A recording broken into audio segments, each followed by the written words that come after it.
Hello and welcome to the Ice Guys. This is the show that takes you into the world of the National Hockey League. Every game, every day, from a betting perspective. With pro sports handicappers Ian Cameron, Alex B. Smith, and various guests from the world of hockey and sports betting. And now, here's your host, Ian Cameron. Welcome to the Ice Guys, Tuesday, December 30th. Ian Cameron, Alex B. Smith, he's back in the house from a trip back home to Chicago, back now in Minnesota, back on the show as well. I know everyone missed Alex as well, and Matt Robinson back with us here on a Tuesday. This will be Matt's last show of the year and last show until I think next Friday. So, like I said, it's our last chance to see Matty Rob for a little bit. But Alex, we'll start with you right away. I know you had a good time back home with Mom in Chicago. It was a time well spent over the holidays, but good to be back home. And I know the viewing and listening audience is very happy to see you back. Yeah, and I'm glad to be back. Glad to be back here in St. Paul, where things are somewhat abuzz with the World Junior Championships going on. Now, I know everybody's been talking about how it's poorly attended, but keep in mind there was a giant snowstorm here over the weekend, which actually delayed my trip. I came home a day later than I was supposed to. And but overall, people I've talked to, they said that the bars have been buzzing. The people around town certainly have been enjoying the different festivities. There's got different things set up at the convention center behind Grand Casino Arena and all those things. So there is a feel. It may not be the heavily attended crowds you would see if this was played in Canada or in Europe, of course, but there's still a buzz here, and the people are taking pride in it. And obviously now with the USA playing Sweden, they just announced that game's going to be 5 p.m. on Friday. I promise you it's going to be absolutely busy. It's going to feel like a wild night down here in downtown St. Paul for sure. So it's interesting. I could care less as everybody knows how I feel about international hockey, but like I said, everybody here seems to be enjoying it so far. Yeah, no doubt. And, of course, the Wild have been banished from Grand Casino Arena during the World Junior Hockey Championship. They're on this long road trip now as a result with the tournament being there. But, yeah, I know there's been a lot of talk about some of the empty seats in the place there in Minnesota when the U.S. doesn't play. I'll tell you what, it's still a better crowd than you see over in Europe. I've seen some of the crowds in a World Junior in Europe when, like, let's say it's in Sweden. When Sweden's not playing, it's a Halloween costume party. Everyone's dressed as empty seats. I mean, there's nobody there in those games. So the European crowds, I think, have been an issue too. And let's not act all these holier than thou Canadians here coming down hard on the Minnesota folks, saying, where's your attendance figures here for the games not involving the States? Don't act like you sell out every game not involving Canada. Here, right. There's games where it's not packed to the brim, when Canada's not playing. So, don't throw too many stones now. It's not perfect as far as the Canadian side of it. But the World Juniors has been a lot of fun. There's been a lot of good games. It's going to be one hell of an elimination round when we get to the medal round, because I think Canada can win it. The U.S. can win it. Finland can win it. Czechia is very good. Sweden is very good. I mean, there's a bunch of teams that could really contend to win gold at this year's World Junior. So that is a good tournament to keep an eye on. Matt with us as well. Matt, how was the holidays for you with the Robinson clan? It was good. Ryan was up in town, so I was up at my parents', I believe, Tuesday, Wednesday, Thursday, and then came back down to Reno Friday. Between like Wednesday morning and Friday morning, they got like 80 inches of snow. So it was obviously pretty chaotic up there.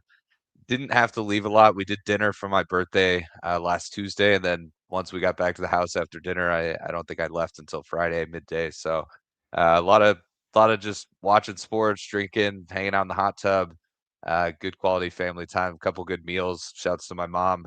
We had some good dinners while we were up there. So always a good time, just kind of hanging out at the house. I mean, I think by Friday I was a little stir crazy and ready to get back to Reno, meet up with some friends, do something, just because it was such, stuck in the house, big group. So, but yeah, it was great. A lot of good, relaxing time. A little bit of World Juniors on because obviously the NHL was on a 3-day break. So I know on Christmas Eve, I think everyone in the betting world, at least in the U.S., had just that one bowl game. So it was like all I could think about is the Hawaii Bowl as far as betting goes. So it was definitely a slow day. Nice reset, but I did have the first half and full game over in that game, which was both came to fruition. So it was a good I had betting day, Hawaii. I 2-0. enjoyed But that when you comeback. I grabbed Hawaii live when in you only that. yeah, So, when you only have one game and you hit both your bets, you could still count it as an undefeated day across the board, even though there was really only 2 bets out there. But yeah, great holiday. Excited to be back in the swing of things. I'm actually back out of town, as you mentioned. I go to San Diego on Friday. I'm there for a work conference Sunday to Tuesday, and then I'll be back home for the next couple weeks. We've got some home games that following weekend, so excited to go down to San Diego. I love it down there. It's one of my favorite cities in America. It'll be nice to get out of the cold a little bit, but yeah, it's nice being back in the swing for sure. No doubt. And this is a great hockey betting show. It's not, Love Island and all those reality shows, obviously. But I do want to, so it's, it's not about our personal lives, but I do want to mention it because actually I was one of the first people to know he was thinking about doing this. But Matt Robinson has taken his name off the surplus population of single guys. He has proposed to his lovely lady, and she has thankfully accepted to avoid any possible embarrassment. So great stuff, Matt. Congratulations, my friend, and I'm very happy for you.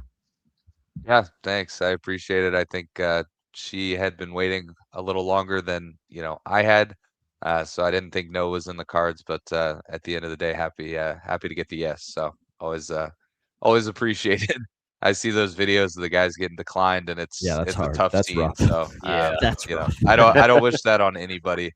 But Yeah. I also think if you're really thinking, I don't know if she's gonna say yes, then maybe wait on proposing. I feel like you should hope that it's a kind of an auto yes.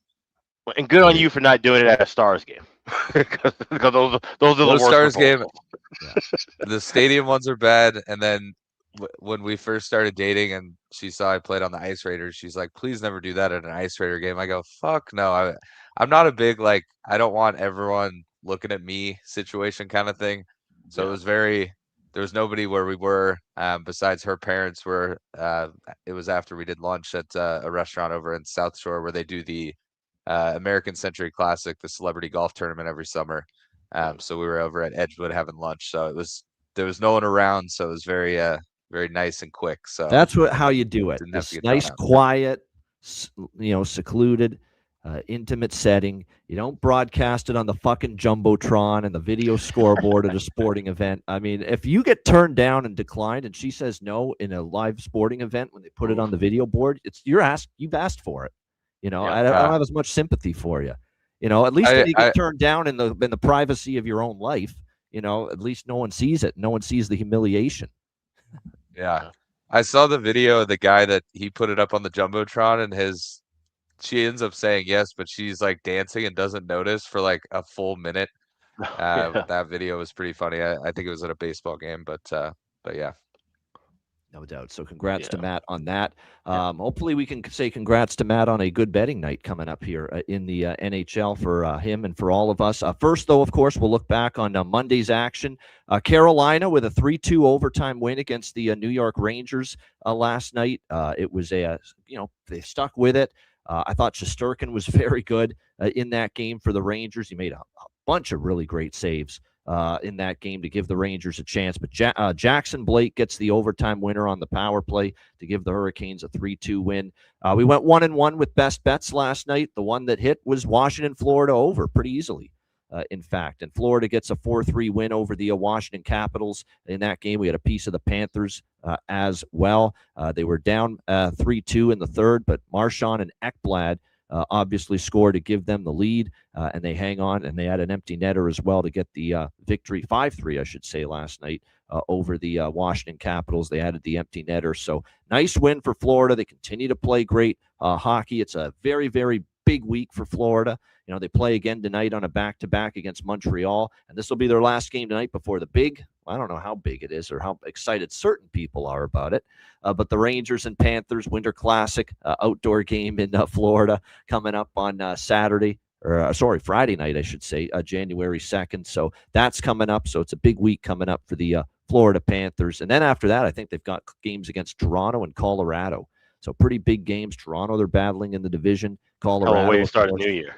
Yeah, it is. It's definitely a lot of games and a lot of tough games as well for the Florida Panthers, but they're rolling right now.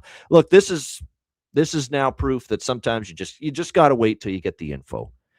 We like the Ottawa looks last night with the team total, with the first period, first goal, and the first period puck, and we like the full game over. I thought for sure it was going to be Elvis Merzlikins in net. It was not, which tells you that they've totally lost confidence with him. Dean Evison, there's no doubt. And, with all the plane issues and getting into Ottawa, they got into Ottawa at 4 Eastern, 3.5 hours before the scheduled puck drop, and still went into Ottawa and beat the Ottawa Senators 4-1. It was Jet Greaves in net instead, and he played very well.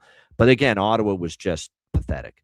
Terrible performance, piss poor, horseshit effort and performance from the Ottawa Senators, echoed by Travis Green. That's as bad as it gets, man.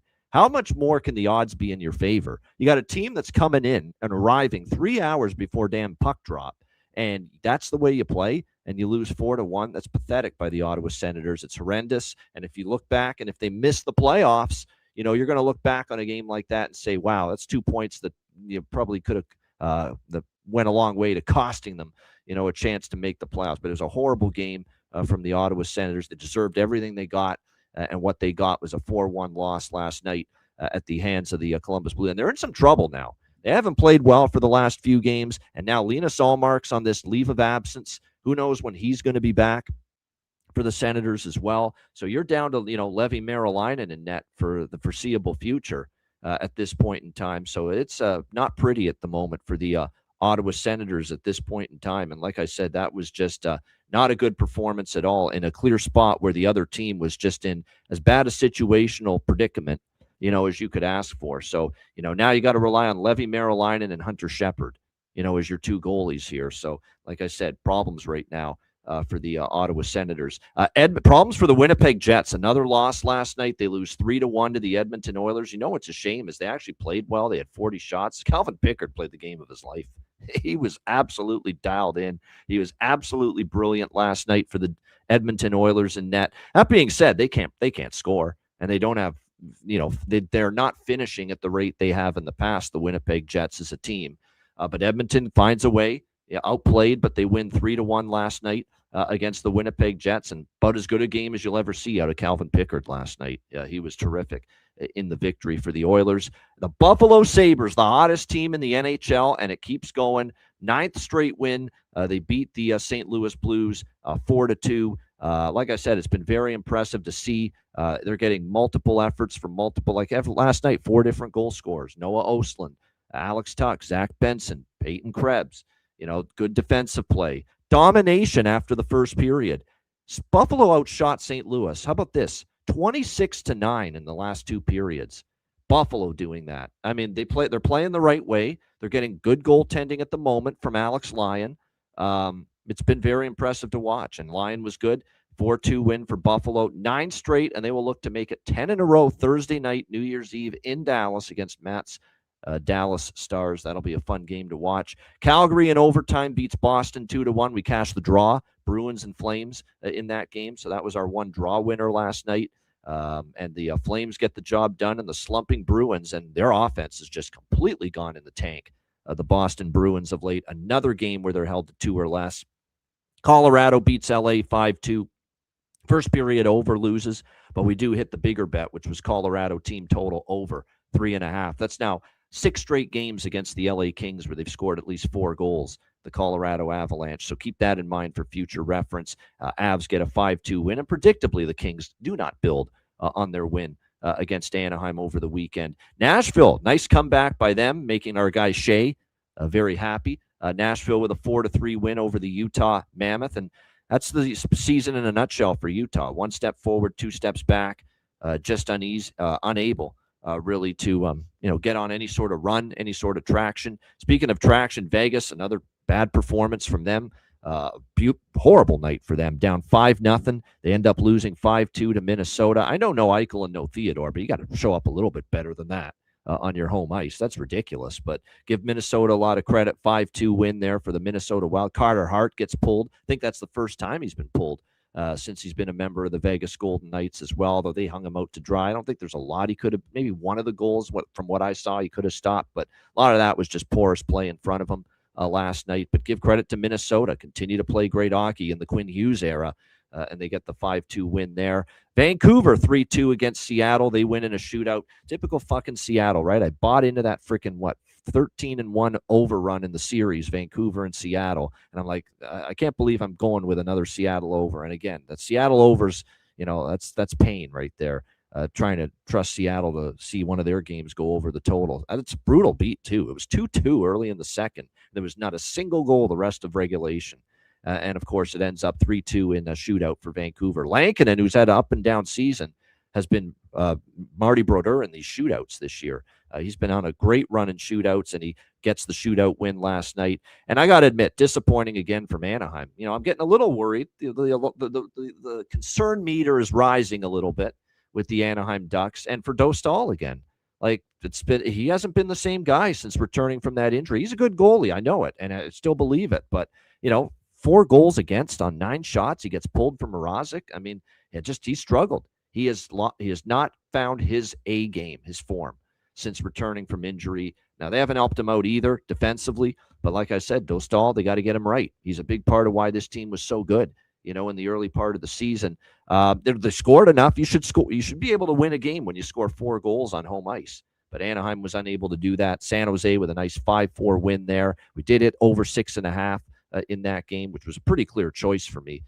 Given the fact that, and by the way, here's something to file away for future reference, because you can write it down.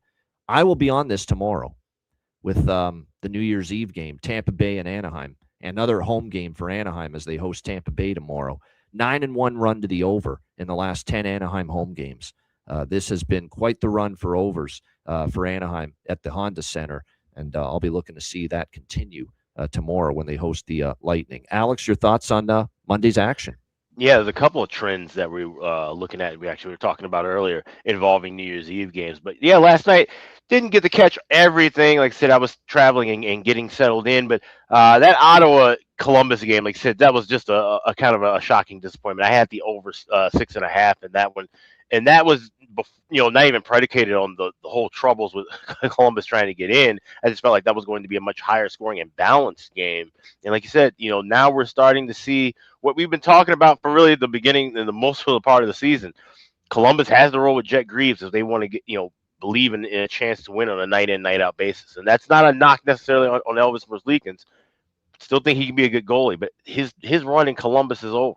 This guy needs to be sent out of town. We've been saying this for 3 years now. And maybe that's going to be this is the beginning of the end maybe for him in CBJ. Maybe we see him get moved, especially now you have teams that are looking to fill in gaps and need goaltending, like Ottawa, for example. Ottawa's going to have to do something moving forward with their goaltending, because Merrillainen and Shepard and Max Sogard, that's not the answer if you're trying to be a wild card team in what's going to be a hyper-competitive Eastern Conference race for sure. And then Vegas took a shot with Vegas, thinking that it would be a next man up mentality without Eichel, without Theodore. Like I said, the Wild just continue to roll, put the screws early to Carter Hart. And we're going to see Carter Hart have those games, right? He's remember, this guy went 2 years without playing any kind of hockey whatsoever. So the growing pains, if you will kind of be there in a sense, the knocking the rust off. He's a guy where I think we'll see him get back to his Philly form more than likely after the Olympics. He's getting these games now and then having that break. And I don't know if he's going to be a guy, like I said, I'm not sure. I imagine he'd try to give him some games in Henderson and in the A. And I'm sure there's going to be a lot of that balancing with the rosters and so forth. He would be a guy I think would be serviced to be playing some games with Henderson during that break time and get back into form, because Vegas is going to need him, if they're going to be a playoff team, if they're going to make a run. They're going to have him be closer to a tip-top form. So, it's an off night. It's one you throw away and kind of just, scuttle about. And Florida, we'll talk about them like tonight with the second of back-to-backs. But this is a Florida team that's starting to kind of get their legs. I know they've been saying, with Tkachuk, skating now. This is the time of year. We said this when Tkachuk went down, when they had all those injuries early in the year. This would be the time where, as the calendar turns to 2026, this is now the time where we see Florida look like themselves. And it wouldn't shock me if they go on a little bit of a run. They, tonight might be a little tricky of a spot, but the Winter Classic, like I said, having games against Toronto, a rival, having games against Florida, the top team in the league, that could be the real momentum builder for this Florida team to kind of just get back into things and say, hey, listen, now we turned the switch on. We've seen Tampa Bay and Pittsburgh and other championship teams turn that switch on in that second half. I think Florida might be right in line to be one of those teams to do that. And of course, Matthew Tkachuk on his way to returning very soon for them. So things getting even a little bit more optimistic if you're the Florida Panthers. Matt, obviously, I know Monday. Actually, normally Mondays are a lighter betting night for you, but Mondays are usually a lighter slate. Yesterday was a bigger slate for a Monday. So did you get involved in it? I did a little bit, not too much, given the 11-game card. I wasn't on a lot of the early stuff. Just had a busy day getting kind of back in the swing of things. So kind of around midday, I started to actually take a look, or I guess mid-slate, I should say. I was on 2 overs that did hit, and then I unfortunately was on the Canucks Kraken over as well that we obviously didn't get to, that I felt good about most of the game. But I was on the over in that Wild Knights game, and I was on the over in the Sharks Ducks game. So obviously, both of those were nice hits. Not much of a sweat in the Sharks Ducks game. I think it was 4-2 after the second. So 2-1 after the first. So it was not really a sweat throughout. But yeah, not a whole lot of action overall. Not too much to add to what you guys mentioned. I am in agreement with a lot of the things you mentioned. The Sabres on a 9-game heater. I'm looking forward to that game tomorrow night. For obvious reasons, the Avs continue to just kind of roll. At this point in time, it doesn't seem like anyone is really putting up much of a fight. I know the Wild kind of rolled the Knights. Pretty shitty effort at home, but they are, as you mentioned, missing some key pieces. And also, they sort of, Dallas was able to get some wins right before that holiday break, but they're sort of giving me the Dallas vibes where they just look beat up and tired, and like they need some time off. So hopefully they can figure it out before the Olympic break. But obviously that's probably something they've got circled, as if they can just kind of stay afloat through the Olympic break, then they, a lot of their team will get some time off, and hopefully they can get some rest. So, but yeah, the Sharks continue to roll. I think being here obviously influences this, but I think they're one of the more fun teams to watch, despite, only getting 13 shots on goal. They find a way to win 5-4. They're just one of they're one of those teams that if they slip into the playoffs, I don't know that I want to play them. They've got the young. They'd be loose as hell. Yeah, they would. Yeah, they've got nothing. No pressure at all. They've got some fantastic young players that are really proving. Celebrity's obviously the guy, but a lot of those young guys have really shown some great things. For the Sharks. So I don't know. I think they're a team. We were talking about it in one of the chats today. If the Sharks and Avs end up 1 and the Sharks slip in as like the last wild card, how funny would it be for San Jose to go in and beat Colorado in a 7-game series? Do I think that it's likely? Obviously not. Colorado's a great team, but I just think they have that goldfish mentality. They'll get blown out 7-1 and then look great the next game. They don't kind of dwell on things. So they've been a fun team to watch. I do enjoy. I get those games on YouTube TV with their local broadcasts, and I've been enjoying the Sharks. They're kind of becoming, maybe a second team for me. And that's in Alex's world. There's a difference between enjoying the Sharks game on TV and the Sharks broadcast on TV. Yeah, right. Yeah. It's a little bit different than what I'm used to. But there are. That being said, Randy Hahn's called the hell out of some of these goals lately for San Jose. I got credit for that. Yeah. To me, I don't really enjoy the intermission stuff or the post game stuff, but like the actual game call itself hasn't been too bad. It is funny when San Jose played Dallas right before the holiday break, how many times they were like, well, Dallas is the second best team in the league, and Dallas is such a great, like, I was like, do they even know that they're San Jose broadcasters? They're just stroking off Dallas the whole time. So, but yeah, it's weird after all those late 90s, early 2000s, really more the early 2000s Stars, Sharks, historic playoffs. it's weird saying I enjoy watching the Sharks, but they're just a young, fun team. I mean, they're winning games. They're right there in the playoff mix right now. So we'll see if that continues. But yeah, obviously not a big Tuesday card tonight. So looking forward to hopefully getting a few wins. And obviously, great Wednesday, great Thursday, Winter Classic Friday, big Saturday card. So a lot to look forward to this week as well. Yeah, no question. I think Shark broadcasters, radio and TV, they're probably still getting used to the fact that after years and years of having to pump the tires of the other superior team and being able to say fuck all in a positive about their own team, that finally, hey, we can start saying some good things about the San Jose Sharks again. And I think they're still getting used to that. So they overly, give the accolades to the opponent. They're probably still in that mindset still, and they're trying to rewire themselves to, hey, we actually have a pretty freaking decent team now finally here. Yeah, that's a good point. In San Jose. And now you got to start realizing that, hey, we don't have to pump up the other team maybe so much. But no, San Jose's earned it. And like I said, they're a fun team. I don't know about the playoffs. Long way to go. There's still some issues defensively, and we'll see with Askarov, that combination, can that goalie tandem, that goalie battery get them into the playoffs? Askarov and Nedeljkovic, that's going to end up being the big question, I still think, moving forward for the San Jose Sharks. But fun to watch. There is no question about that. All right, let's get into Tuesday. We'll begin with Carolina, Pittsburgh. We've got the Hurricanes minus 130, road favorite, 6.5 the total here in this game. Check the picks page. Patreon page later, patreon.com/ice guys. You know what I'm going to be doing in this game if a certain Frederik Andersen's confirmed in net, but I'm not falling into this, trap again like yesterday where I assume this is like that. Remember that great sitcom? Great. I loved it growing up. Everybody that I went to school with loved it and watched it growing up. We were only 5 or 6 at the time. Fresh Prince of Bel-Air, Will Smith, Uncle Phil, the late James Avery. Such a great show. Great, funny show back in the day. There was a great scene in season 1. Coach Smiley, the basketball coach of the team.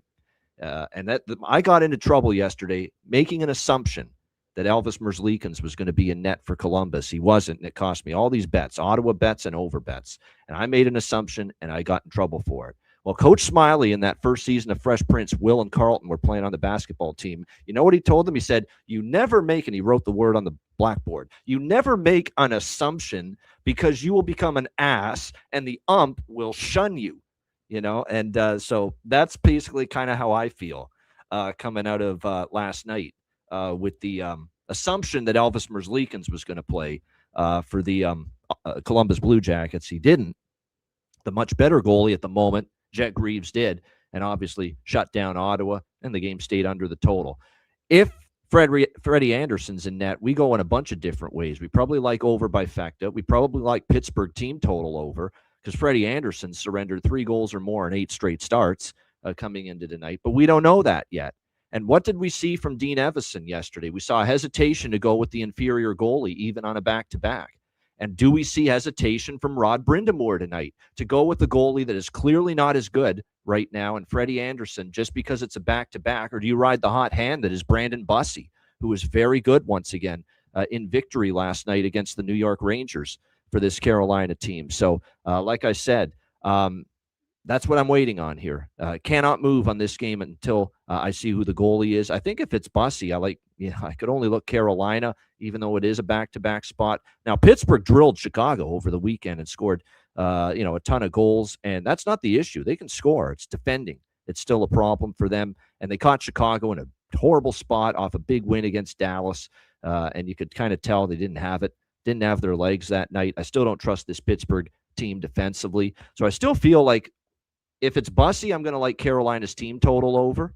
If it's Andersen in net, I'm probably going to go with I could even go with both team totals over and an over by Fecta. I think this really could be a 5-4 type of thing between these two teams if Frederik Andersen's in net for Carolina. And it is going to be Stuart Skinner for Pittsburgh in net for them here tonight. So I basically told you where I'm going based on the situation.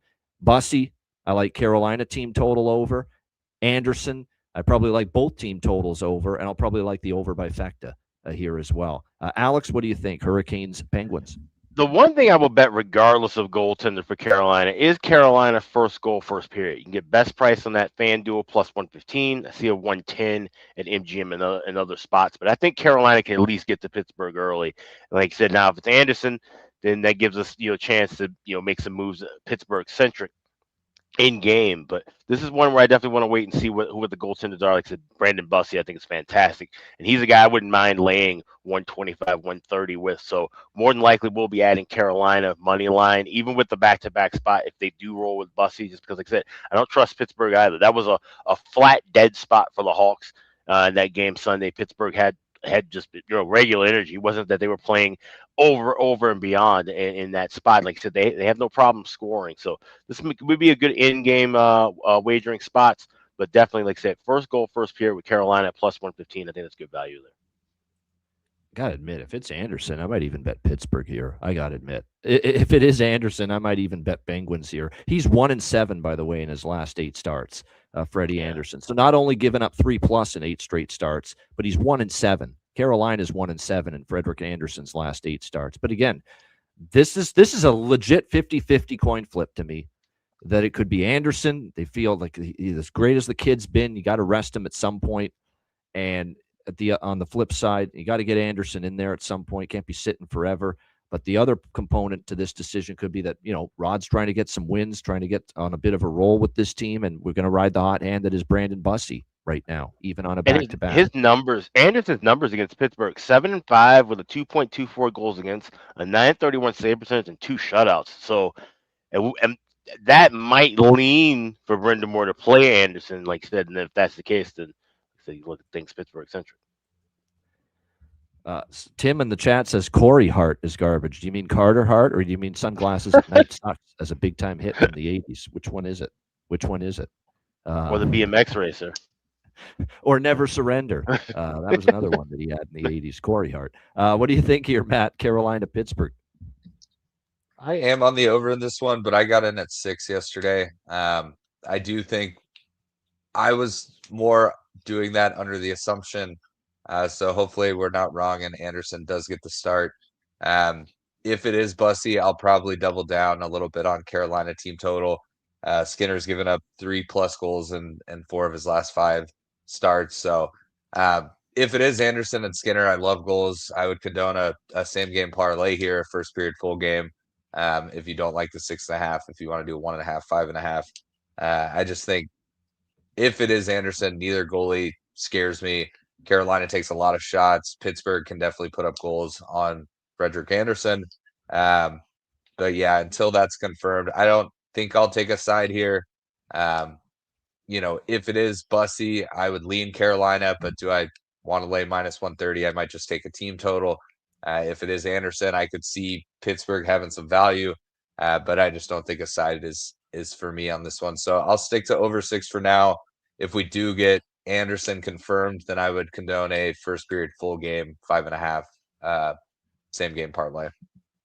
All right, there you have it. Good stuff indeed. And if it is Bussey confirmed, then I would dabble with Carolina team total over 3.5. So those are kind of the 2 angles that, depending on the goalie situation, I'll go one way or the other with it. There's a couple good props I like. Mantha scored in back-to-back games for Pittsburgh. Jackson Blake back-to-back games for Carolina. Brian Rust back-to-back games for Pittsburgh. Jordan Martinook, and he's a streaky guy. He's scored in back-to-back for Carolina. So, like I said, there's definitely some props that are worth looking at. Brazeau has suddenly started to eat up again for the Penguins. But again, as far as moving, what direction we turn to as far as sides and totals, check the Patreon page later once we've got that confirmation of who's in net here for the Carolina Hurricanes here in this game, because that's what it really comes down to. Yeah, Toby, I don't totally buy into that nonsense. I get it. I understand that. But like I said, it's not just where's the line and what's the percentages of money and bets with that. I get it. It's good to know it, no doubt. But like I said, I still like the individual matchup handicapping at the end of the day when it's all said and done.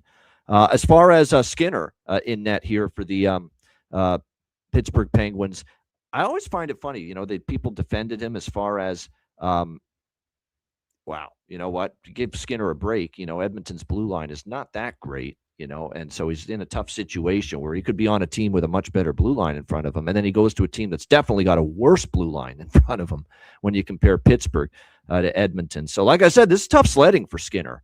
He actually went to a team. There's not many teams in the NHL. Well, there's a decent amount of teams, but you could say have a worse blue line than Edmonton, and he went to one of them. So he's going to have to even work even harder at his game, I think, to have success here with this current iteration of the blue line for the Pittsburgh Penguins. Like I said, there's all kinds of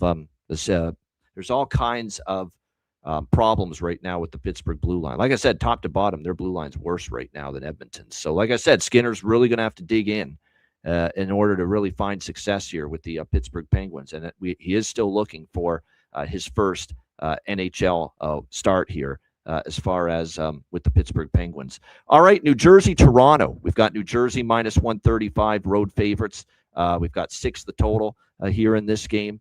I think when you look at Devils and Leafs here in this matchup, big situational and scheduling advantage if you look at it for New Jersey. They've been off since Saturday. They played one game following the break. It was a loss to the Washington Capitals on Saturday. They haven't played since Saturday. The Leafs have actually played Saturday and they played Sunday again on a back-to-back. So they played a game in between. And this is the 3rd and 4 nights for them. And just when Toronto starting to get a little track, I find it funny that Toronto's gotten points, 5 out of 6 points in their last 3 games. Out of 6 possible points, they got 5, which is pretty good. And they didn't gain one lick of ground in the standings. Not one bit of ground did they gain in the standings, despite getting 5 points in their last 6. They're still tied for last in the East with Columbus, and they're dead last still by themselves in the Atlantic, even after getting 5 points in their last 6. So that tells you how difficult it's going to be to make up ground. Everybody keeps winning in front of them. And just when the Leafs are starting to put it, some better performances together, 2-0-1 in their last 3 games, here come the injuries again, hitting them like a 2x4 here for this game. William Nylander still out. Dakota Joshua's now been ruled out. Chris Tanev, who they just got back, he's out, and he's on IR again for a period of time. Austin Matthews, last game, took a shot in a bad spot. He's a game-time decision, no sure thing to play here tonight for the Leafs. So just when they're starting to play a little bit better and get healthier, and then here come the injuries again. Unfortunate for the Leafs. Joe Woll will be in net for the Leafs tonight in this game. As far as New Jersey's concerned, they are obviously looking to bounce back following the loss to the Washington Capitals. They had the lead in that game against Washington, but they were able to hang on to it. We'll see how they fare here in this one. I took the Devils. I got a better price on New Jersey, minus 120. It's up to minus 135 here in this game, but I did bet the Devils. I mean, I think it's a nice little scheduling advantage for them. Toronto with the injuries piling up again. That's concerning to me when it's said and done. So I like New Jersey here. I took them minus 120. It's getting up there at minus 135, but I'd still go in that direction. I like the draw too, though. I think this could be one of these games where we do see overtime potential between these teams. I do expect a close game. I do expect a competitive game. And I do expect the Leafs to battle, even with the injury situation that they are unfortunately dealing with here in this game. It's a big 2 points at stake, really, for both of these teams here tonight in Toronto. And it is worth noting 2 of the last 3 meetings have gone past regulation between these 2 teams.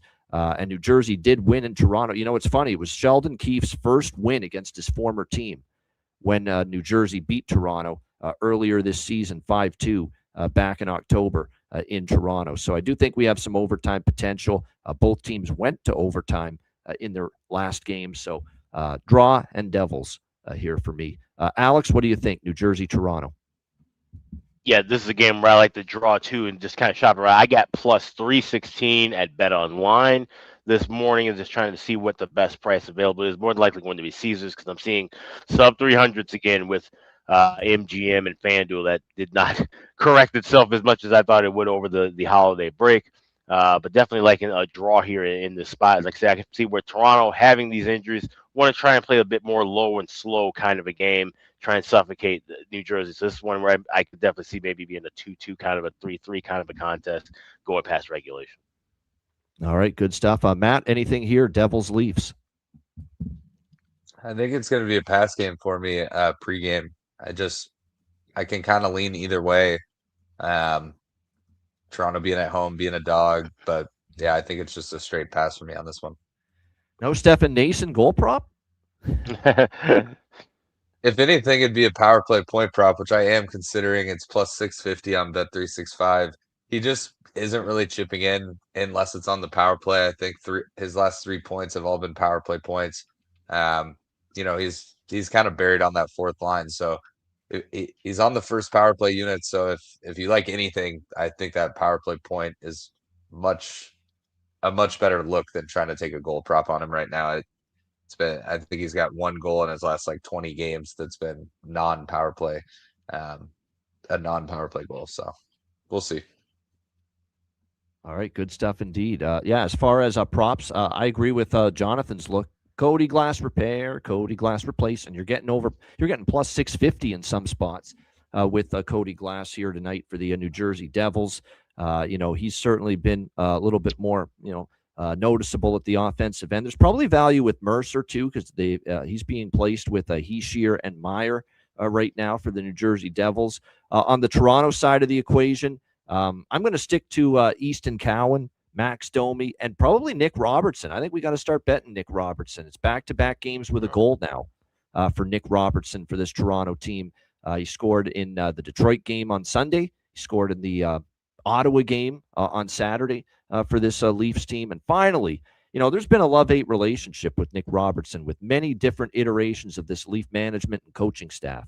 It's like they've been hesitant to give him a lot of runway to play every night, to play a top 6 role every night. And I think finally he's starting to get a little more of that runway and opportunity, and he's making the most of it.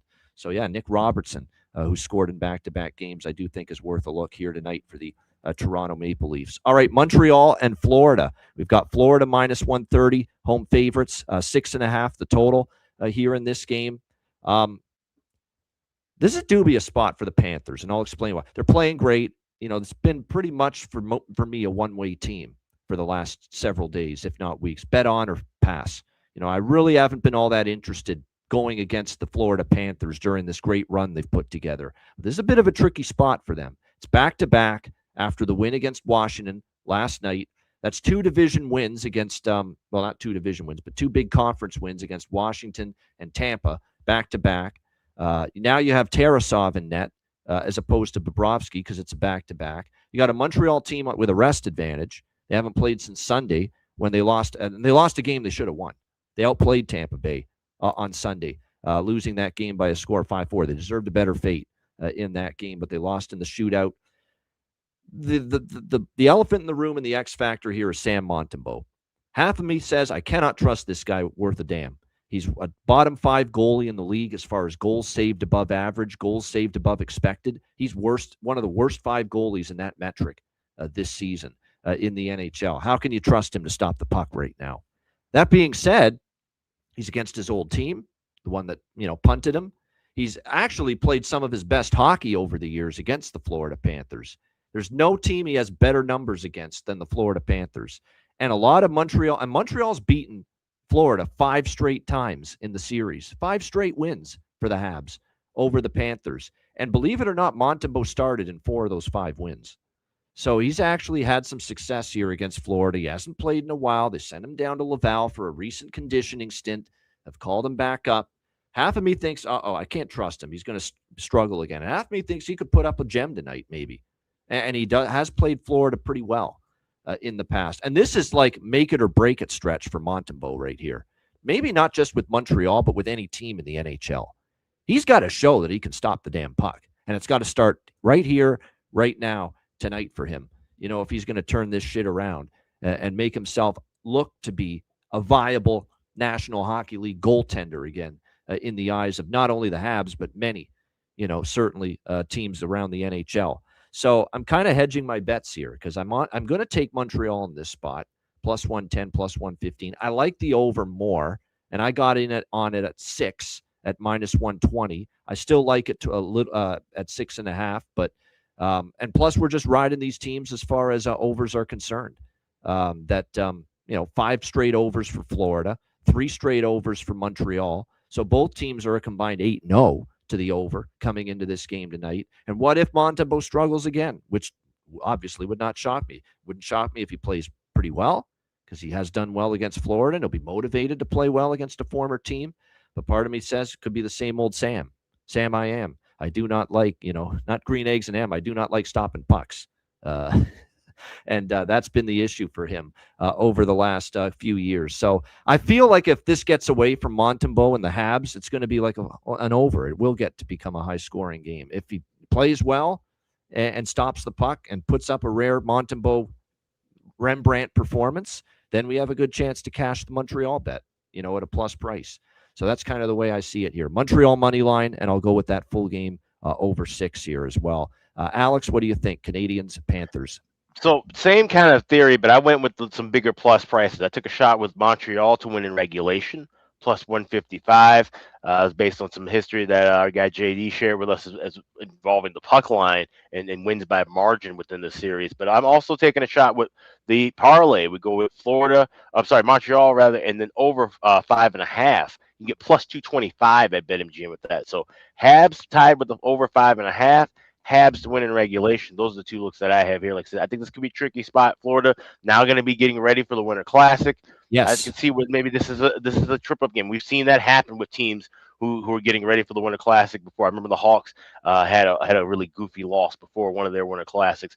This is just one of those spots. Like, I don't think this is indicative that Florida's regressing or anything of that nature. I think, like I said, Montembeault plays well. I think the team will play well for him tonight as well. Somebody else said that in the chat. And I think this is a good spot to back the Habs here as a dog. So give me Montreal to win within 60 and Montreal tabbed over 5.5. And that's a factor worthy of consideration. Like, it's Florida, not only Florida playing in the Winter Classic in their next game on Friday after this, which means a possible look-ahead spot, but they're also hosting it. And I can only imagine for Marchand, Verhaeghe, Reinhart, Bennett, Ekblad, Bobrovsky, all these players that are going to be playing for Florida, how cool that's going to be that they're going to get to host one of these for the first time. Now, we'll see what the ice conditions are at Lone Depot Park, home of the Marlins there on Friday. That's another factor. They'll be able to at least generate some halfway decent ice for this thing on Friday night in Miami. But everyone's excited about that, and the fact they get to host it. So, and there's distractions that go along with it. So, like I said, that's part of what makes this, like I said, a dubious spot for the Florida Panthers. Doesn't mean they can't win. Doesn't mean they won't win. But like I said, it does make the challenge of winning tonight a little bit more difficult, in my opinion, given that Winter Classic spot coming up next on deck on Friday night. Matt, what do you think here? Montreal, Florida. My favorite play in this game is the first period over. Montreal's on a bit of a heater to first period overs. I think the series history is like 5-1 or 6-1 to first period overs in their last 7 games. I agree. I think the other look I'd have, I might take a shot with like Montreal team total over 3, maybe even 3.5. I do think it's a letdown spot for Florida. I know Alex mentioned Chicago. I think I remember a similar game before Dallas's Winter Classic. Just got beat by a shitty team. Just no one wants to get hurt. Everyone wants to kind of play more like a preseason style game because, as much as the Winter Classic counts in the standings and, it is just another regular season game, it's obviously an event that guys look forward to. Nobody wants to get hurt the game before, going too hard, anything like that. So I think Montreal should come out and score some goals. I do think Florida can score goals, especially if we get a Montembeault that he's kind of been playing as, giving up goals. I think Florida's still a good team. I think they can chip in. So I think asking for 2 goals in the first is not asking for much. I could make a case for an over 6. I may dabble with a first period full game since I like the first period so much. But yeah, I think sides wise, I think if anything, I would dabble on Montreal team total here. But I think as far as plays go, first period over is my main play for this one. All right, good stuff there. Prop wise for this game, I'm going right back to Anton Lundell. We've been betting that goal prop of his a lot lately. And he's playing great with Reinhart and E2 Kuhlman Lusterinen on that top line. So that's definitely something that I'll be interested in, just riding the wave there with him. It looks like tonight, by the way, a little bit of a shakeup in the lines. Could be. Bolduc's been up on the top line quite a bit. I still might look at Bolduc, even though he might be dropped to Danault and Anderson's line. But Alexander Tessier could be with Suzuki and Caulfield tonight. And so good value with Tessier, if that is indeed the case. And I think we pretty much have to, and Slavkovsky heating up. I don't mind that. And 2 games in a row with a goal for Slav, for Montreal, as they call him, Uri Slavkovsky. And I think we have to look, too, at Ivan Demidov here for the Montreal Canadiens. He is finally remembering that while he's a great playmaker, great passer, sees the ice extremely well, he can shoot the puck too. And that's a pretty good release that he's got. And I think Ivan Demidov here is definitely looking toward shooting the puck a little bit more. And that's definitely something I've seen from him in recent games. So, and he scored 3 straight games for in 3 straight games for the Montreal Canadiens. So I do like that look as well for a goal prop. That whole second line, and somebody mentioned in the chat, that second line, you could stack those points together. I could see that second line going off. Somebody else was asking about Slavkovsky in the chat, but I think all 3 of those guys are allowed to get on the board tonight. Yeah, no question. So like I said, there's definitely some good looks here as far as props in this Canadiens and Panthers game. And by the way, Brian Mudryk, the TV voice of the Habs, is of course away doing the World Juniors right now at one of the 2 venues for TSN. Filling in for him is actually the guy that's calling the Jets games now on TSN. Used to do the Montreal games, Dan Robertson, emergency fill-in for the play-by-play for not only the Tampa game on Sunday, but this game as well for the Habs. So nice little treat that he gets to do a couple more Habs games again after leaving to do the Jets a few years ago. All right, Islanders, Blackhawks. We've got the Islanders minus 140, road favorites, 5.5 the total here in this game. When you put out that kind of performance on home ice Sunday, if you're the Chicago Blackhawks, and look, this team has still just got the 1 win against, of all teams, Matt's Dallas Stars, just the 1 win against since Connor Bedard's been out, and that's a problem. And the record is what, 4? It's bad. It's like 4-16-1 or something like that. The record without Connor Bedard for this Blackhawks team. So it's been bad. We know that, and they're struggling in various areas. Without him on the ice. We'll see how they fare here. Islanders are off a 4-2 loss to Columbus. One thing I will say, though, is the Blackhawks have actually beaten the Islanders 2 in a row here at the United Center, hosting the New York Islanders. I don't know about do I trust them fully to win the game because, look, they're missing Bedard fully. They haven't played good at home. The Islanders are off a loss, so I expect the Islanders to play well tonight after losing to Columbus. That being said, I do think Chicago comes out better tonight. Have to after a game like that. That was horrible against Pittsburgh. I'm going to take a shot Chicago goal in the first goal, first period for me with the Chicago Blackhawks tonight in this game. I think that's the best approach for me here tonight is look to them maybe to get on the board first here in this game, coming off that 7-3 debacle against the Pittsburgh Penguins on Sunday. I'm also going to sprinkle on the draw. I don't like this draw nearly as much as the Devils Leafs draw, but I'm going to sprinkle on it just a little bit. So that's all I got pregame here in this one is the Chicago first goal, first period, and a little sprinkle on the draw. It looks like we do have goalie confirmations, David Riddick and Spencer Knight. Spencer wasn't great against Pittsburgh at all, but boy, he didn't have much help either. So it was a combination of things. But after getting pulled, a quality kid like that, don't be surprised if he plays a lot better here tonight. So we'll see if that's the case. Riddick and Knight, confirmed goaltenders. Alex, what do you think here? Islanders, Hawks. Yes, this is one where I have it circled to look for the over by effect in game. And like I said, it's kind of concurrent on looking at how Spencer Knight looks early in the contest. He gave up that first goal quickly in the Pittsburgh game and just never was settled in, never focused. That has been one bugaboo for him, early goals against. Yeah. Yeah, it reminded me a lot of what we saw with Jacob Markstrom in Calgary. You know, those first, second goals of the game sneaking by, and they're goals that he should have had. Now he got pulled in that game for Soderblom, then went back into the game because Soderblom had already played a whole night plus overtime and a shootout the night before against Dallas. So I think, you know, like I said, this should definitely be a spot where we see a more focused Knight. The way I'm going to play this is I'm going Hawks team total. A cash for me. Thankfully, at the dead end of the game, getting that third goal, I had that over 2.5 in the Pittsburgh contest. Here I'm going with the flat 3 plus 118. And I'm also liking, like I said, first goal, first period with the Hawks. And there is a bargain bin, of course, coming from this contest involving someone who's back in the lineup.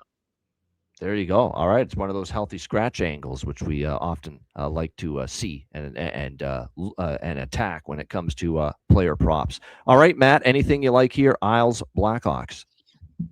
Do like the first period, but I'm going to wait and see if I can get a better price live. I know it's not a terrible price given the 5.5 total, but I think we can get to even money or even plus money just a couple minutes in. So I think that'll be my look. I could see this game getting, even to like 2-1 in the first period and then slowing way down and kind of being a 3-1, 3-2 type of game. So I don't even love the full game over at 5.5, but yeah, I mean, the Hawks are, obviously dealing with some injuries, but I just don't think I'm laying minus 140 on the Islanders right now either, especially on the road. So probably just a first period over here for me, but it'll be a few minutes into the game. All right, nothing wrong with that. Tyler Bertuzzi, right, has got the hot hand a little bit right now for the Chicago Blackhawks. He has scored in back-to-back games for them. We'll see if that carries over here into tonight's matchup against the New York Islanders. If you look at the Islanders side of the equation, looks like Bo Horvat, like I said, back with Barzal and Heineman on that top line. So any one of them might be worth a look. Heineman, we've talked about a lot. We've cashed with multiple times. Simon Holmstrom's the one that's been a little bit more noticeable is the word lately for the Islanders. So maybe a Holmstrom look might be something to consider as far as a goal prop tonight on the Isles side. All right, last game for this Tuesday slate, Philadelphia, Vancouver. It's Rick Tocchet Bowl, Part 2. Part 1 was in Philly last week at the end of the Canucks road trip, and Philly got the best of Vancouver in that game, winning 5-2. They actually dominated the game. Canucks were only in it because of Demko kept it as close as it was. It was a horrible beat if he had the under in that game, too. It just went to haywire in the third period of that game. But Philadelphia minus 130, road favorites, 5.5 the total here in this game. Flyers, it's revenge for Vancouver, but you got a Vancouver team coming in off a back-to-back. They played against Seattle, no travel, but still had to play last night, 3-2 shootout win against the Seattle Kraken, bouncing back after the back-to-back losses to the aforementioned Flyers at the end of the road trip, and then they lost the first game back home against San Jose. Philadelphia off a 4-1 loss to Seattle to start this road trip, so they'll be looking to bounce back here. Dan Vladar and Thatcher Demko will be the goaltending matchup here in this game between the Canucks and the Flyers, and that is the same matchup, obviously, that we saw in Philadelphia last week, where the Flyers got the 5-2 win in that game. I could only back Philly in this spot. They're the better. I still think they're the better team. They're off a loss. I expect the Rick Tocchet's team to be ready to go. This is also the official return, right, to Vancouver for Rick Tocchet now as head coach of the Philadelphia Flyers. I'm sure they'll do some kind of video thing for him. I don't know if they will, but the way the world works these days in the NHL, when you're getting fourth liners put on the video board when they return to play their former team, you would think they'll do something for Tocchet. We'll see here tonight. I'm going to take a shot that maybe Vancouver could get the lead at some point, and if so, we'll take Philly at a plus price. I don't know if I'll get involved pregame on the Flyers minus 130, but that is definitely my lean. Flyers are past for me here at minus 130. I could see this game being a bit lower scoring too. You got the best goalies for each team. Demko for Vancouver. Vladar's certainly superior to Ersson based on the numbers this year for the Flyers, so I don't mind that either. And this is another draw for me. It's just one of these nights where the draw stands out, and this is another one I think's got draw potential. Let's not forget that last game in Philly was 5-2, but that was a close 3-2 game for the Flyers with about 5 minutes left, and then of course the floodgates opened in favor of Philadelphia after that. But it was a 1-goal game with 5 minutes left, so that was sniffing around getting past regulation and into overtime when these teams played in Philly. So I think the draw could be live here tonight, and it's worth a shot. Alex, what do you think? Final game, Flyers, Canucks. Yeah, right there with you on the draw. Once again, Bet Online has the best price available with this draw price. I'm seeing plus 300s at Caesars, sub 300s at MGM and FanDuel. So if you have a Bet Online account, by all means, grab that best of the number. But I can see this one being a tight, kind of low and slow game. maybe look for an over if we get down to 4.5, 3.5 kind of thing. That's the way you look at it from a live wagering perspective. But I think this will be tight enough to where this one goes past 60. All right, there we go. All right, Matt, what do you think here? Philly, Vancouver. I did take a shot with the over 5.5. Looking at the back-to-back and that Demko was likely going to be in tonight. I think he is confirmed. Yeah, he's confirmed. Obviously, when Demko is in his best form, he's one of the best goalies in the league. Arguably an American, USA Olympic spot. He just hasn't been playing that way since coming back from this injury. He's given up. I had it written down somewhere. He's given up a fair amount of goals in his last few starts. So I don't think he's as sharp as he could be.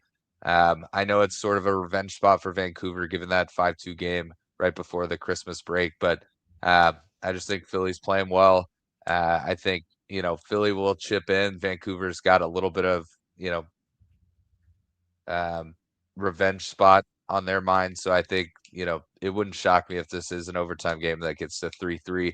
I don't think it'll be lightning, back and forth, but I just think, maybe a few power plays, get to 2 in the first, maybe get 2 or 3 in the second, and then, end up at that 3-3 score. So over 5.5 is it for me on this one. All right, there you have it. It'll be interesting to see if. Yeah, go ahead, Alex. Go ahead. Oh, I was just gonna say, if you like the draw, either side to win in overtime or shootout pregame plus 550 in the game specials over at FanDuel. So I'm more likely I'm leaning toward Flyers in this spot, so I'm more likely we'll have a plus 550 with that as well. Yeah, Rich H isn't kidding. Boy, when we're living in a 2025 world going on 2026, where Evander Kane's on the top line, that's a little rough. Yeah. There's no denying that whatsoever. But yeah, they got him up there right now. Adam Foote does for this Canucks team with on the top line with EP40 and EP40 and Brock Besser right now. Oh, I'm telling you what, Ogren's the one to go with right now for Vancouver. If you're looking for a little value and a little goal prop with the guy that's starting to heat up for the Canucks, Liam Ogren is that player. Like I said, I like his game. He got the shootout winner last night against the Seattle Kraken. So he's playing with Rossi and with Garland. Drew O'Connor had been on a 2-game goal-scoring streak. Maybe look in that direction. And, of course, for Philadelphia, you could go with Zegras. You could go with Konechny, go with Tippett. I'm going with one of the hottest goal scorers going right now. Witness the power of Grundstrom. Carl Grundstrom, our bargain bin winner from Sunday against the Seattle Kraken. They can't stop this guy all of a sudden. 3 straight games with a goal for Carl Grundstrom. How about 6 of the last 10 games he scored a goal for this Flyers team as well? So Carl Grundstrom has been, noticeable, finding the back of the net, getting involved, and still a great price, plus 600 at Bet Rivers for Carl Grundstrom here tonight for the Philadelphia Flyers. So, we got to ride the wave. I'm tipping my hand for the segment to come, but there you go. Carl Grundstrom. All right, shout out to everyone in the chat. Hit the like button. We appreciate it very much. Make sure you check out wizardsportspicks.com. Tons going on, right? NFL, final week of the regular season, college football bowl games winding down, the quarterfinal playoff games too, the next 2 nights. To be profitable right now in NHL, NFL, college basketball, and NBA at the same time, it's been great. Try to keep it going. It's been a great run. 118 and 89 on the website, all sports. So make sure you check it out and get some premium picks over the end of the year here, wizardsportspicks.com. Tons of great handicappers on the website. Beyond the Lines videos, I contribute to that, as does Matt Robinson throughout the week. So make sure you check it out, wizardsportspicks.com. And check out patreon.com/iceguys, just $10 per month. Again, if you want my Pittsburgh, Carolina final decisions, final bets for that, it's on the Patreon page because we're waiting on this goalie news. But you'll find it there later today, along with, of course, the entire betting card, sides, totals, player props, posted each and every day on the Patreon page, goalie charts, totals charts as well, bonus content. We're going to have multiple live betcasts that are exclusive to our Patreon members beginning in January. So make sure you stay tuned for that. Great time to get on board. The response has been great. Keep them coming. Just $10 per month. Your membership goes a long way to supporting the show and keeping it going long term. So get on board, $10 per month over at patreon.com/iceguys. And also check out the Ice Guys store, iceguys.myspreadshop.com. Looks sharp, looks snazzy for the new year. And you can also save 25% off all orders $50 or more. That will be for the next week, actually the next 8 days to be exact. We can cash on that deal. So we've got some new looks that are in the store as well. So definitely take advantage of that. 25% off orders $50 or more for the next 8 days. That's over at iceguys.myspreadshop.com. All right, good stuff. Get your gear. Christmas is over, but never too late to get some gear and merch at the Ice Guys store. I missed that, Jonathan. Yes, plus 600 in some spots. I agree with that. Linus Karlsson for Vancouver, back-to-back games with a goal. I was on my sheet. I just totally skipped over it, forgot to mention it. That's a great one, too. Linus Karlsson for Vancouver, back-to-back games with a goal. He could pop one maybe once again here tonight for them. All right, great stuff. Shout out to everyone in the chat. Appreciate it very much. Bargain bin special of the night and best bets coming up right after we hear from our great Ice Guy sponsors.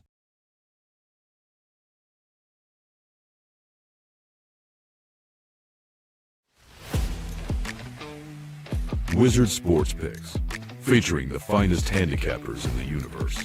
Sharp insights, trusted picks, and relentless results. We strive to help you become consistent winners. This is Wizard Sports Picks.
Where the kings and queens shop.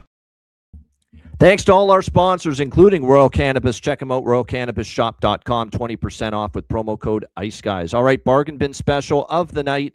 Alex had some bargain bin special winners even when he was away. He cashed a couple. We'll see if he's got one in the win column for tonight. Alex, what do you like for a bargain bin special of the night? I'm back here in downtown St. Paul, but for the bargain bin, we're going to go head back to Chicago. Going to go to that Hawks game against the Islanders. And you had a player who missed a couple of games over the weekend because he brought in a new baby boy. And we'll go with Ilya Mikheyev of the Chicago Blackhawks. He's on that third line, getting back into the lineup, get him plus 450 at DraftKings, anytime goal scorer. So get the whole new dad bump from Ilya Mikheyev, scorer for the Hawks, plus 450. That's my bargain bin special tonight. There you go, the dad bump. And we've seen this before. Saw it with Carter Verhaeghe, I remember, recently with Florida. And there's tons of examples of it. Ilya Mikheyev for Chicago, the new dad to get on the board for Alex with his bargain bin special of the night. Matt, what's yours? So I know I mentioned Stefan's power play prop. I don't think I'm going to take that. I think Toronto's got a pretty good PK as far as numbers go, and they're also one of the least penalized teams in the league. For me, I'm going to go out to that Montreal-Florida game. We all sort of leaned on hoping Montreal can chip in some goals. I'm going to take Oliver Kapanen, anytime goal, plus 350. He had 5 shots in his last game. He has 14 in his last 3. He's only got 1 goal in his last 3 games, but he's on the line with Demidov and Slafkovsky. Obviously, both of those guys have 3 goals in their last 3. Slafkovsky with 3 in his last 2. 5 and 6 points respectively between those 2 guys. So I think it's not out of the realm of possibility to see Oliver Kapanen pocket one tonight. He does have 11 goals on the season, so he's not afraid to score.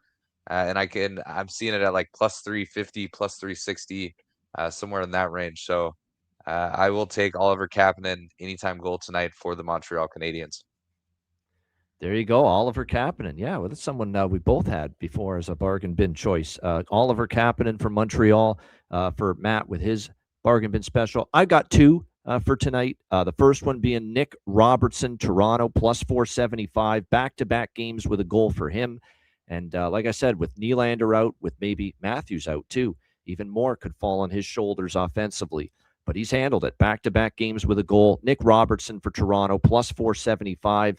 For my first bargain bin special. And I already mentioned the other one. Witness the power of Grundstrom. Carl Grundstrom for the Philadelphia Flyers, plus 600. We're going to see if we can ride the wave one more time, if he can get his a goal in the fourth straight game for him tonight. He'll be looking for a goal in his fourth straight game. Carl Grundstrom, Philly, plus 600. Nick Robertson, Toronto, plus 475 for my bargain bin specials for this Tuesday night. All right, best bets. Matt, Alex, what do you like for best bet? Let's go with that Montreal money line tied with the over 5.5. Now at BetMGM, I'm seeing the best price plus 225. I was shopping around. FanDuel would be plus 209 if you combine that. But I like Montreal to get the win here, and I think we're going to still see some overs. Like I said, Montembeau's not going to just have a 50-save shutout performance. He's going to allow some goals, but I do think the Habs could get the best of Florida here. So Montreal tied with the over 5.5. That's my best bet tonight. So there you go, a little SGP, Montreal, and over 5.5 for Alex B. Smith with his best bet. Matt Robinson, you're up next, best bet, and your last time on the show till next Friday. So make this one count. Yeah, last best bet of 2025. So I got to come up with a winner, but I'm actually going to go into that Montreal Florida game as well. I like the first period over. I mentioned it earlier. I think it's 6-1 in their last 7 meetings, or maybe 5-1. I might be mixing that up. It's definitely heavy to the first period over in games that even didn't get to the over. Montreal's 8-2 in their last 10 as far as first period overs go. Could be kind of a layback spot for Florida. So it might be 2-0 after the first, but I do think if Montembeau's playing as he has been, Florida could definitely chip in as well. Doesn't matter, just need 2, 1-1, 2-1, 2-0. It would be a hit. So Montreal, Florida, first period over. That will be my last best bet of 2025. All right, good stuff. Well, you know what? I'm gonna pivot away from Montreal, Florida with my best. It was initially going to be Montreal, Florida, but I'll give you something on another game. It's going to be Carolina, Pittsburgh. Here's what I'm going to do. I'm going to go with the one thing I know I'm going to be on, regardless of who's in net for Carolina, and I like it, and I've already bet it, and it's Carolina team total over 3.5. I like it. Carolina Hurricanes team, because the one thing I know is Pittsburgh can't defend anything right now, and they keep giving up goals left and right. They've given up 3 goals or more, this Penguins team, in 10 straight games. Most of those they've actually given up 4 or more. And to be able to get Carolina, team total over 3.5 at plus money, I think it's a bet worth making. Not to mention, if you look at the series history, Carolina has scored 4 goals or more in 3 straight head-to-head meetings, all since the beginning of last season. They played each other 3 times. Carolina scored at least 4 goals in all 3 games. So that is what I will roll with for best bet. Carolina Hurricanes team total over 3.5 plus 118 is the best price out there with that. Really great price, plus money. Canes team total over 3.5 for best bet. Shout out to everyone in the chat. Hit the like button. Remember, programming alert, noon Eastern, Ice Guys show start times for the next 2 days, New Year's Eve tomorrow and New Year's Day on Thursday. Both times, the show will begin at noon Eastern, 11 a.m. Central. So make sure you adjust your schedule accordingly if you plan on joining us live. A reminder, the Ice Guys is live 7 days a week, Monday to Friday, 2 p.m. Eastern, Saturday, Sunday, noon Eastern. If you can't watch the show live, download the Ice Guys podcast in audio form on all major podcast platforms, Google Podcasts, Apple Podcasts, Spotify, Stitcher, iHeartRadio, Amazon Music, and more. Download the Ice Guys podcast if you can't watch the show live. For Alex B. Smith and Matt Robinson, I'm Ian Cameron. Have a great Tuesday night. Enjoy the games and good luck, and we will see you tomorrow. The weekend start time tomorrow, the Wednesday New Year's Eve edition, noon Eastern time. We'll see you then right here on the Ice Guys.